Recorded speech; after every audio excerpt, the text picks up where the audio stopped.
श्री मात्रे नमः। श्राद्ध पक्ष यानी पितृपक्ष शुरू होने वाले हैं। बहुत सी सरल से उपाय जिनमें आप अपने पितरों को प्रसन्न कर सकते हैं, उनमें से यह पौराणिक कथा आज आपको सुना रही हूँ। जो व्यक्ति अपने घर में इस पौराणिक कथा का वंदन करता है, श्रवण करता है, निसंदेह उनके पितृ उनसे प्रसन्न होकर उन्हें आशीर्वाद प्रदान करते हैं और बहुत सी समस्याएं जैसे गृह क्लेश और इस तरह की बहुत सी समस्याओं से आपका छुटकारा हो जाता है। यह कथा इस प्रकार है। यह कथा हमारी पौराणिक और वायु पुराण से खास कर ली गई है। जब ब्रह्मा जी सृष्टि क्रम कर रहे थे तो उन्होंने एक धर्मात्मा आत्मा को राक्षस कुल में उत्पन्न कर दिया, जिसका नाम गया रखा गया। गया चूंकि धर्मात्मा था तो वह बहुत ही दुखी रहता था कि वह चाहे कितना भी धर्म करे, देवताओं का स्मरण करे, लेकिन चूंकि वह राक्षस कुल में उत्पन्न हुआ है तो इसका महत्व बिल्कुल भी नहीं रहेगा।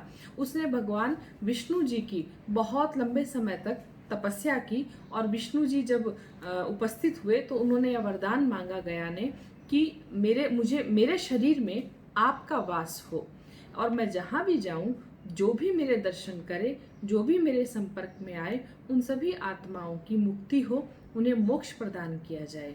भगवान विष्णु ने ऐसा ही उसे वरदान दिया। अब गया जहाँ भी जाता और जो भी संतृप्त और दुख से दुखी आत्माएं होती, उनकी मुक्ति हो जाती। जब ऐसा बहुत समय तक चलता रहा तो धर्मराज यमराज इससे बड़े दुखी हुए। उन्हें लगा कि ये तो विधि का विधान ही हिल जाएगा और दंड व्यवस्था का कोई नियम ही ना बचेगा। वह दुखी होकर ब्रह्मा जी के पास गए। ब्रह्मा जी को इसका उपाय करने को कहा।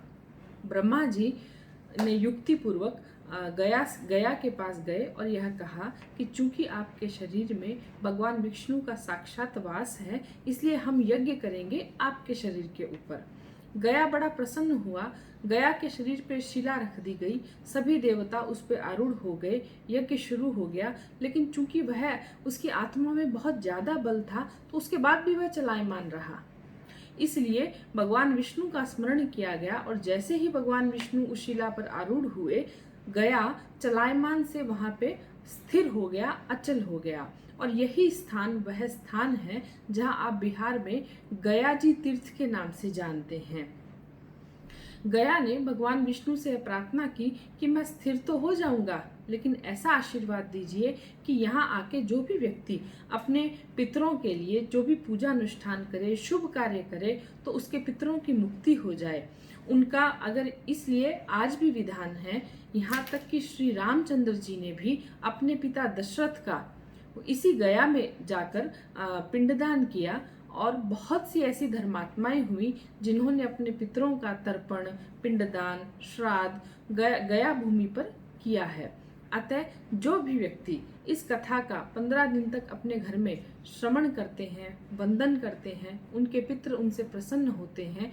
और आप भी अपने जीवन में जब भी कभी अवसर मिले, गया जी जरूर जाएं और अपने पितरों का वहाँ एक बार तर्पण अवश्य करें।